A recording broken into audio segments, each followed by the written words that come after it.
Well, joining me now in the studio is Fatema Abu-e-drez, whose cousin was arrested during the protests in Bahrain, and by the Bahraini businesswoman Sara Bn Ashoor.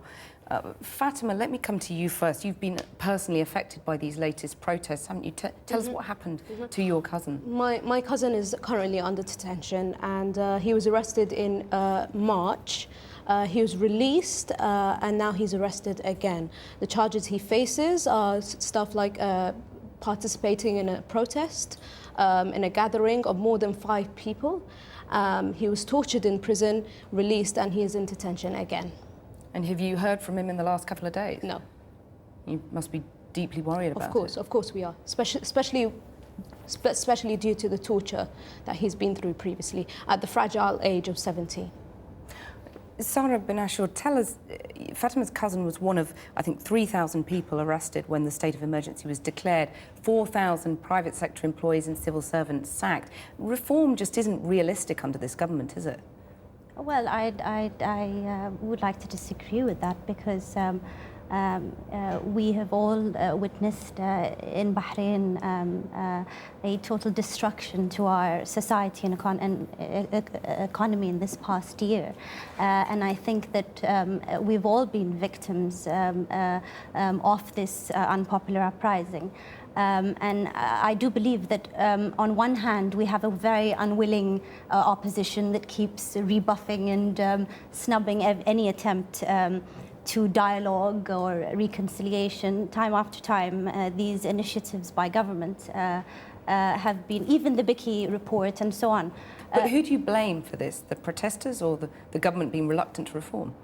Oh, my point was that the government is not reluctant to reform, but we have a very radical opposition party that dominates the political arena, unfortunately, where the moderates and liberals have failed, in my opinion, to partake, and hence has left us with a very radical opposition as the only option. If I may, I mean, the right to self-determination is hardly radical when we are in a situation where torture is systematic, where arrests, arbitrary arrests, continue on a daily basis, where collective punishment happens daily through tear gas and stun grenades.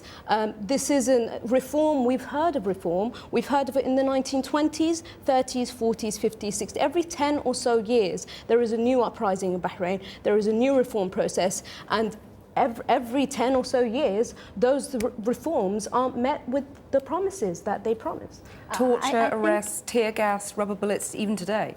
Yes, it's very unfortunate, and any sort of act of violence is condemned. But there have been acts of violence on both sides, which every Bahraini is in grievance today for society.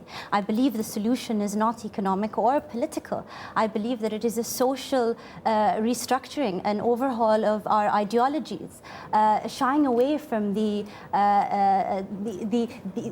problem is that opposition is not a correct representation of our fabric. Our fabric is diverse, it's tolerant.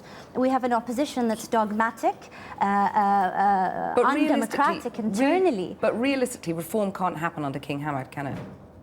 Well, I beg to differ. I believe that the king has shown so much initiative, and he has unprecedentedly carried out these initiatives and is continuously inviting to dialogue.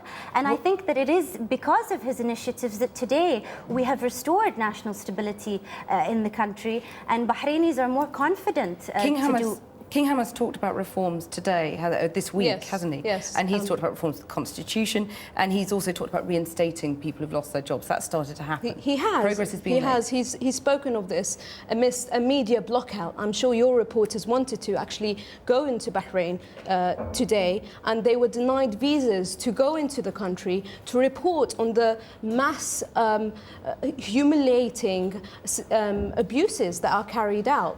I'm sorry, but reform is not carried out under the point of a gun.